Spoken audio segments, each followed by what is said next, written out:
Muy buenos días, bienvenidos a Directo América de France 24. Yo soy Elena Lozano y todo lo que verá a continuación es noticia. Iniciamos.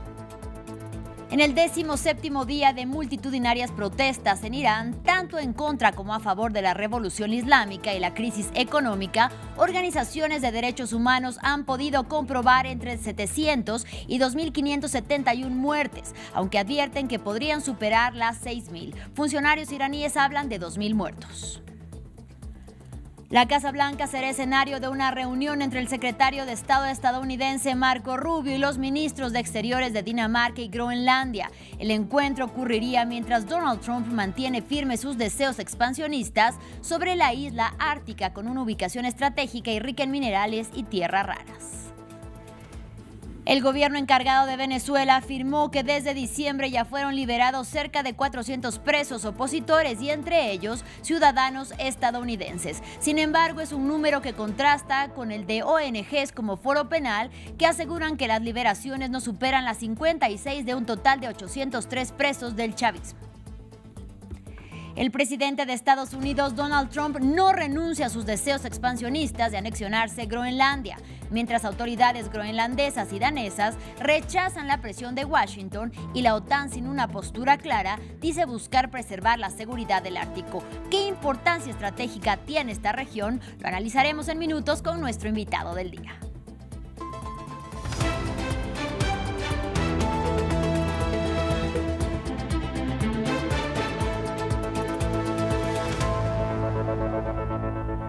Iniciamos en Irán. Cuando se cumplen 17 días desde que el 28 de diciembre iniciaran las protestas en el país persa contra la crisis económica y la violación de derechos humanos, el número de víctimas mortales por la represión de los cuerpos de seguridad contra la ciudadanía no es claro. Organizaciones de derechos humanos como Iran Human Rights y Rana han podido comprobar entre 700 y 2.571 muertes respectivamente, aunque advierten que podrían superar las 6.000, mientras que funcionarios iraníes hablan de 2.000 muertos. Ampliamos a continuación. Era estudiante, aspirante a diseñadora de moda y ahora es el rostro de la brutal represión de Irán contra la disidencia. Rubina Aminian se había trasladado a Teherán para estudiar diseño textil y de moda. La joven de 23 años participó en una protesta el jueves pasado después de clase. Los amigos que estaban con ella dicen que le dispararon por la espalda y la mataron. Lo siento. I am very angry. Estoy muy enfadado. Estoy triste, pero soy fuerte y solo lloraré cuando el dictador haya caído. After the dictator fall. Tras días de súplicas a sus padres, finalmente se les permitió recuperar su cuerpo, pero las autoridades les prohibieron celebrar un funeral normal. We couldn't have a ceremony until now. Hasta ahora no hemos podido celebrar ninguna ceremonia y no he tenido noticias de mi familia allí desde el domingo pasado y es muy duro. And it's really difficult. Las autoridades temen que estos rostros se conviertan en símbolos de la resistencia. Entre los que se les negó el funeral se encuentran un entrenador de balonmano y dos hermanos que trabajaban en la construcción. Esto es lo que teme el régimen islámico. En los primeros días, los funerales se convirtieron repetidamente en protestas contra el gobierno. Este fue el caso de Jodad Shirvani, que fue filmado herido durante las protestas y murió poco después. Han aparecido nuevas imágenes de una morgue en la capital que, según grupos de derechos humanos, podría albergar más de 100 cadáveres. Aunque las comunicaciones con Irán han sido severamente restringidas, siguen filtrándose mensajes desesperados. Este es de un manifestante en Isfahán. Estamos sufriendo, estamos agotados. Han matado a todo el mundo. Lo juro por Dios, estoy profundamente entristecido. Hagan oír nuestras voces ante la comunidad internacional. Estamos al límite. El Departamento de Estado de Estados Unidos también ha publicado una fotografía de Urfan Soltani, de 26 años. El manifestante ha sido condenado a muerte. Su ejecución está prevista para este miércoles. La Casa Blanca será escenario este miércoles de una reunión entre el secretario de Estado estadounidense Marco Rubio y los ministros de Exteriores de Dinamarca y de Groenlandia.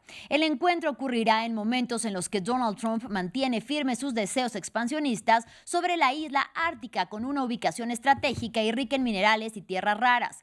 El mandatario republicano no descarta una acción militar en Groenlandia para anexionársela y hace minutos dijo que el control de Estados Unidos sobre Groenlandia es vital para su sistema de defensa aérea, mientras que el gobierno groenlandés asegura que no quiere tener nada que ver con la Unión Americana y el reino danés condena los chantajes y la presión de Washington sobre el territorio semiautónomo que administra. Aquí los detalles.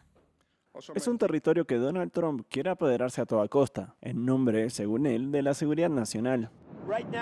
Actualmente Groenlandia está surcada por barcos rusos y chinos. Necesitamos Groenlandia por razones de seguridad nacional y Dinamarca no podrá garantizárnosla, estoy seguro.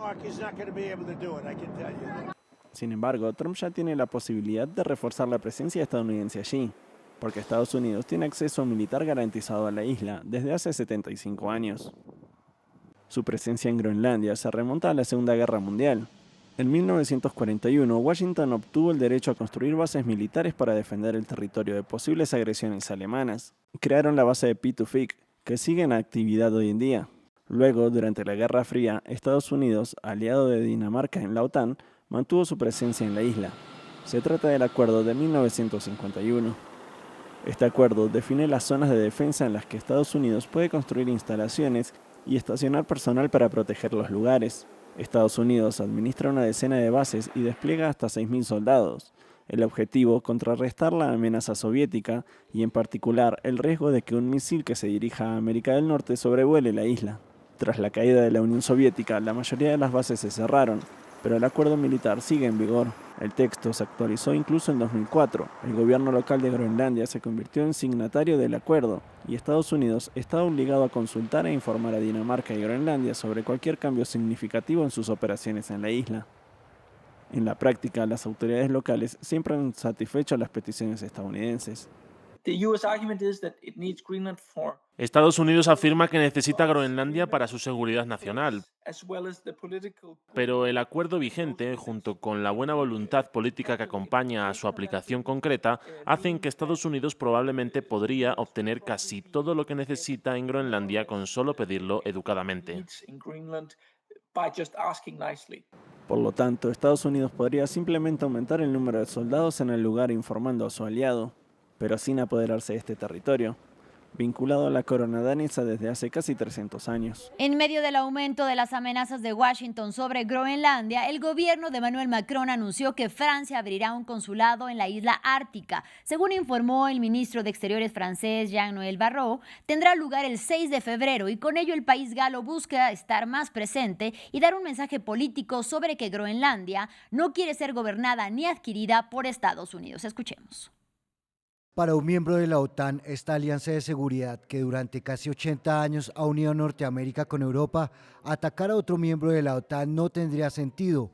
Incluso iría en contra de los intereses estadounidenses y cada vez escucho más voces en Estados Unidos diciéndolo. Por lo tanto, este chantaje debe cesar obviamente. Continuamos en la Unión Americana. Los jueces de la Corte Suprema escucharon los alegatos de la defensa de dos estudiantes de los estados de Virginia Occidental y de Idaho, quienes buscan revertir la prohibición de esas entidades para que atletas transgénero puedan participar en deportes femeninos. Si bien los jueces no tomaron todavía una decisión, todo apuntaría a que votarán en favor de la medida que se alinea con la orden ejecutiva de Donald Trump para mantener a los hombres fuera de los deportes femeninos. Más en el siguiente informe. La expectativa crece ante un fallo que podría ser polémico. La Corte Suprema comenzó a evaluar las impugnaciones contra las leyes impuestas por los estados de Virginia Occidental y Idaho que prohíben la participación de atletas transgénero en deportes femeninos. El título 9 y la protección igualitaria deberían permitir que los niños participen en deportes masculinos y femeninos y que las niñas tengan la garantía de saber que estarán seguras en sus espacios, en sus deportes y estarán están protegidas por la ley y la Constitución. En tantos círculos de poder parece que se debate si las personas transgénero existen o no, si merecemos o no protección bajo nuestra Constitución y derechos civiles. El debate ha tomado mayor despliegue en los últimos años y se intensificó en febrero del año pasado cuando Donald Trump firmó la orden ejecutiva para mantener a los hombres fuera de los deportes femeninos y amenazó con suspender los recursos a los programas que reciben fondos públicos si infringen la medida. En las afueras de la Corte, las posturas en favor y en contra de la prohibición se hicieron presentes. Estos casos son sobre deportes, pero son mucho más que deportes. Se trata de poder y control. Se espera que la Corte emita un fallo para el mes de junio. No obstante, algunas organizaciones están tomando posición a partir del anuncio de Donald Trump, como es el caso del Comité Olímpico y Paralímpico estadounidense o la Universidad de Pensilvania, que retiró todos los récords y títulos a la atleta transgénero Lia Thomas, ganadora de la División 1 de la NCAA en 2022. En Venezuela sigue la incertidumbre entre los familiares de los considerados presos políticos. Y es que mientras el gobierno encargado de Delcy Rodríguez asegura que han sido excarcelados más de 400 desde el pasado mes de diciembre, la ONG Foro Penal sitúa la cifra en poco más de 50, y eso desde que se anunció el proceso de liberación por la presión de Estados Unidos tras la captura del depuesto presidente Nicolás Maduro. En medio de la tensión están los familiares, quienes este martes exigieron al menos una fe de vida de sus detenidos. Aquí los detalles.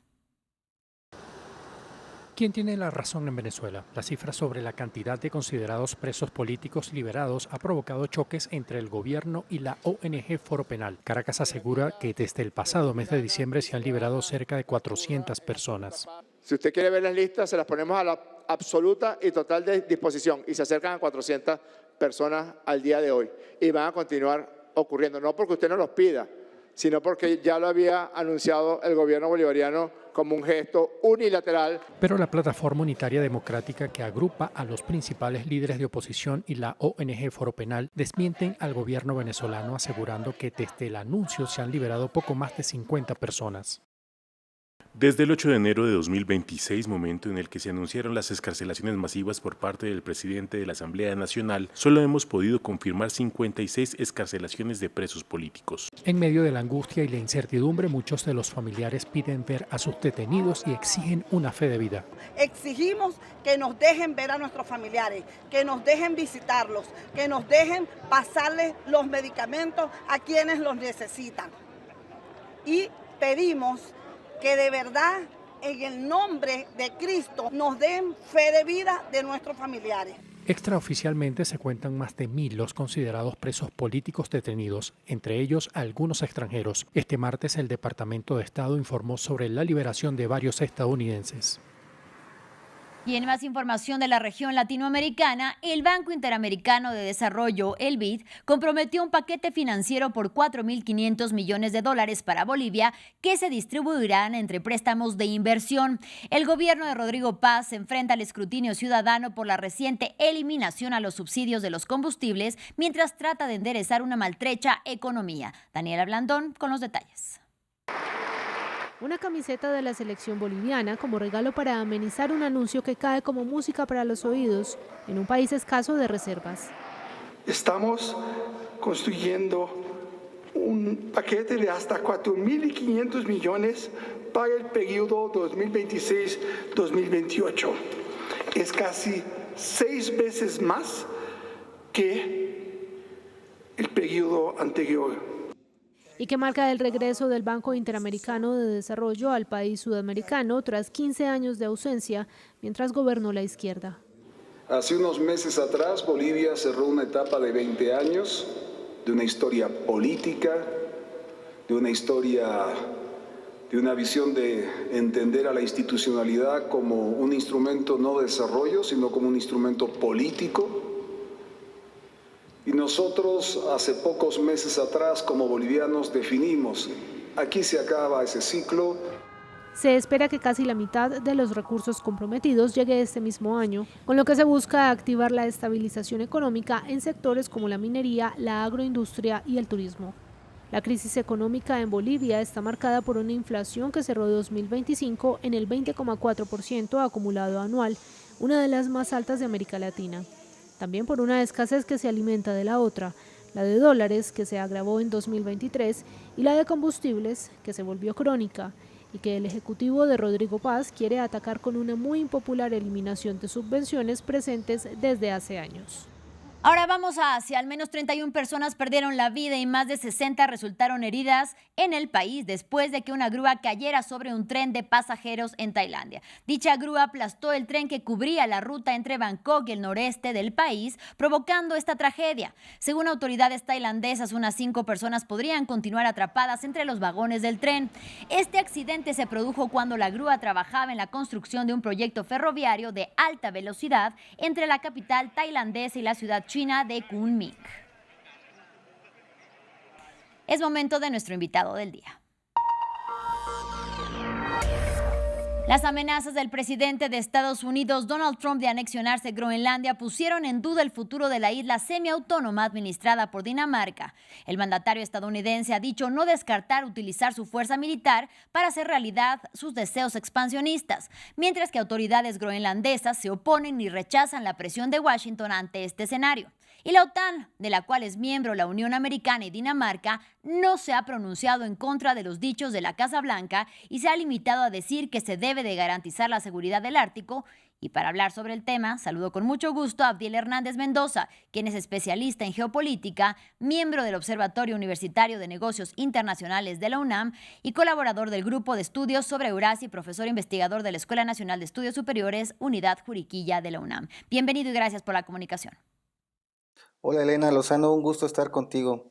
Un buen día. Gracias a usted. Pues cuéntenos, para entrar en contexto, ¿en qué momento nos encontramos en la carrera por el Ártico? ¿Quién tiene la ventaja?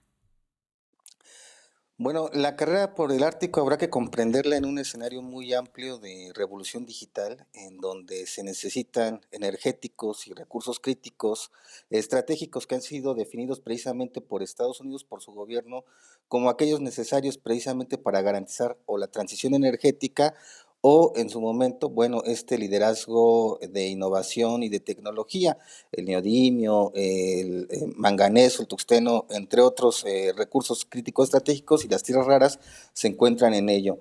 Y bueno, no solamente es eso, sino también cómo se van a distribuir todos estos recursos, y resulta ser que en este contexto también de cambio climático, el Ártico se ha ido descongelando, todo esto que se conoce como permafrost, que era la capa permanente de hielo sobre la Tierra, pues también se ha ido derritiendo poco a poco, lo que ha permitido más esa navegación. Y dentro de esa navegación, últimamente, en el caso ruso y en una digamos, iniciativa que se tiene de la ruta polar ártica con China, en estos momentos prácticamente son quienes tienen el control sobre el Ártico dentro de las rutas marítimas. Estamos hablando también de que el Ártico como tal alberga un aproximado del 13% del petróleo aún prospectado a nivel mundial. Estamos hablando también del 30% de las reservas de gas natural y también de reservas líquidas de gas natural en este espacio.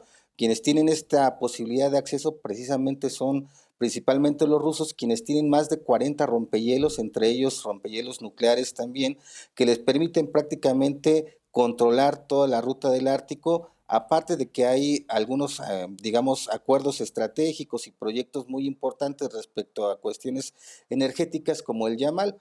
El control de la ruta ártica, entre otros, impediría, bueno, no impediría, sino que más bien sería una alternativa más fiable al canal de Suez y al canal de Panamá, los cuales ya se han puesto a prueba en escenarios, digamos, distintos respecto a lo que es el tráfico internacional.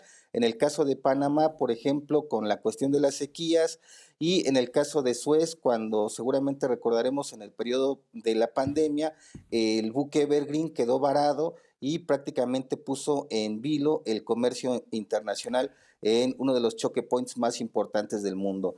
Y bueno, ahorita prácticamente el hecho de que Estados Unidos tenga aspiraciones con Groenlandia implica una redefinición del poder en la ruta ártica. Profesora, en estos momentos y en medio de esta carrera, ¿por qué es tan importante dominar este océano hasta hace poco inaccesible? Y además, hay que decirlo, hace minutos el presidente de Estados Unidos, Donald Trump, decía que nada menos que quedarse sin Groenlandia es inaceptable para Estados Unidos por una parte y por otra que el control de Estados Unidos sobre Groenlandia es vital para el sistema de defensa aérea de Estados Unidos. Sí, es muy importante redefinir que aquí hay varios intereses, no solamente el de Estados Unidos, sino también el de las personas que han sido colonizadas desde hace, pues aproximadamente, bueno, desde el siglo XVIII, ¿no? Por Europa, que tampoco están siendo tomadas en cuenta, bueno, no sé si alguna vez hayan sido tomadas en cuenta, y en estos momentos también se recurre al principio de autodeterminación de los pueblos dentro de Groenlandia, que entre otras cosas también tiene un movimiento independentista del Reino de Dinamarca, pero la opinión generalizada dentro de Groenlandia es permanecer precisamente al lado de Dinamarca, junto con la Unión Europea, bajo la vigilia de la OTAN, y también, bueno, pues reconocer que desde la Segunda Guerra Mundial Estados Unidos mantiene una base militar dentro de lo que ahorita es pues la base espacial de Pitufik en Groenlandia, y que tiene un acceso militar que no está restringido precisamente. Lo que se necesita entonces para Estados Unidos es un control total de la ruta ártica que le permita varias, digamos, varios posicionamientos estratégicos, entre ellos tener una comunicación entre Alaska y Groenlandia en la misma ruta ártica, competir ya en términos de lo que son algunas rutas como el GIUK, que es esta ruta Groenlandia, Islandia, Reino Unido, precisamente para tener una comunicación directa en términos comerciales con Europa, impedirle a Rusia y a China que tengan el control de esta ruta, porque prácticamente está disminuyendo con, digamos, su transporte desde el Pacífico hasta el Atlántico vía el Ártico, el 40%, por ejemplo, de tiempo en lo que es el traslado de las mercancías. Estamos viendo ya que para, por ejemplo, Estados Unidos tiene muy poca participación en lo que es la ruta del Mar del Norte, en donde pues prácticamente los rusos ya están haciendo viajes desde el año pasado, rompiendo récords, tienen 103 viajes ya realizados. Estados Unidos no tiene todavía un viaje como tal, tiene 2 buques operativos, mientras que China ya está aumentando su capacidad. Estados Unidos está comprando precisamente buques a Finlandia para poder empezar a realizar este tipo de acciones. Pero no solamente es eso, sino que también hay una característica especial en términos no solamente de los recursos críticos de los que hemos hablado en la carrera digital, sino de otra cuestión también que habrá que ponerle mucha atención.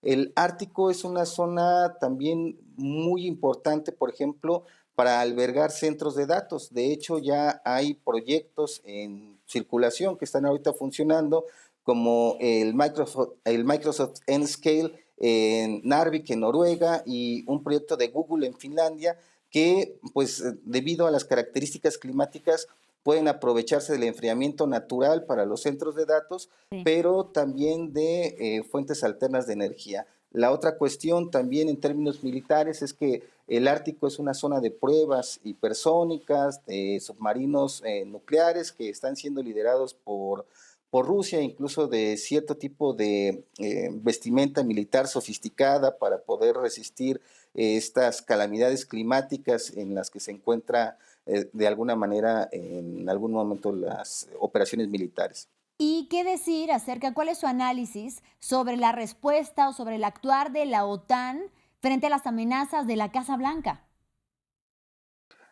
Sí, bueno, ha sido una respuesta muy ad hoc a lo que últimamente ha sido la OTAN, muy complaciente, por decirlo de alguna manera, con lo que ha dicho Estados Unidos respecto a las diferentes reuniones que ha tenido con la Unión Europea, desde lo que ha sido incrementar las cuotas de participación dentro de la OTAN, en estos momentos previos a las reuniones, ¿no?, que va a tener Vince y Marco Rubio, precisamente con los ministros exteriores de Dinamarca y con Groenlandia, vemos también una reacción de la OTAN en dos sentidos, ¿no? Sí apoyar que Groenlandia siga siendo parte de Dinamarca, sin embargo, en este doble sentido también, ¿no? Una polisemia bien interesante que está utilizando la OTAN, señalar ya de manera directa, como no lo habían hecho tan directamente en sus declaraciones anteriores, a Rusia, China, Irán y a Corea del Norte ya como un eje respecto a la cuestión militar y de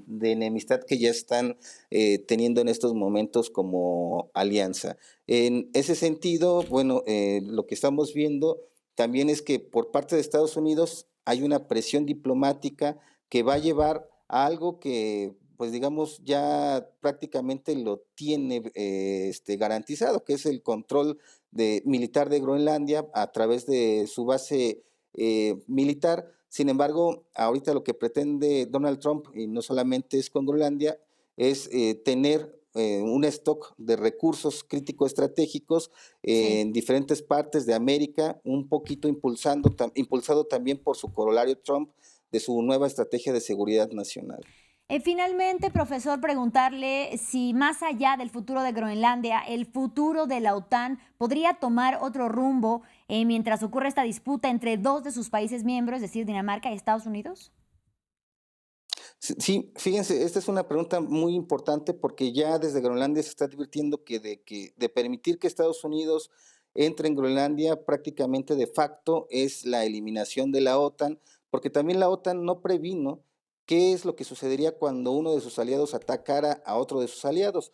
Dentro de, por ejemplo, Estados Unidos ya hay congresistas que están lanzando iniciativas precisamente para anexionar a Groenlandia a Estados Unidos, y también en Francia ya hay algunas voces que están señalando la posible salida de Francia de la OTAN. Es un momento crucial para la OTAN, en donde también tiene algunos problemas respecto a cómo manejaron la crisis con Ucrania, respecto a una alianza colectiva final.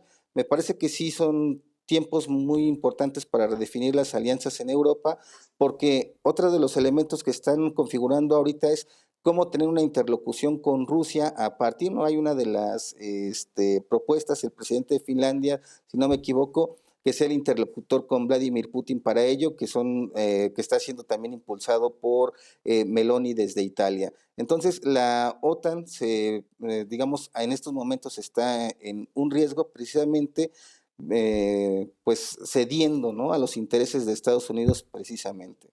Pues le agradecemos muchísimo, como siempre, por su análisis al profesor Abdel Hernández y hasta la próxima.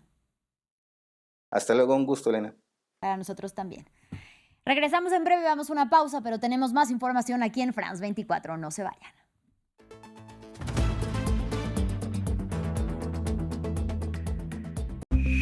France 24 crece en el mundo digital. Síntesis, análisis y contexto. Siga lo esencial del día, los temas más leídos. Para estar conectado con la actualidad, síganos. France 24, la información empieza aquí.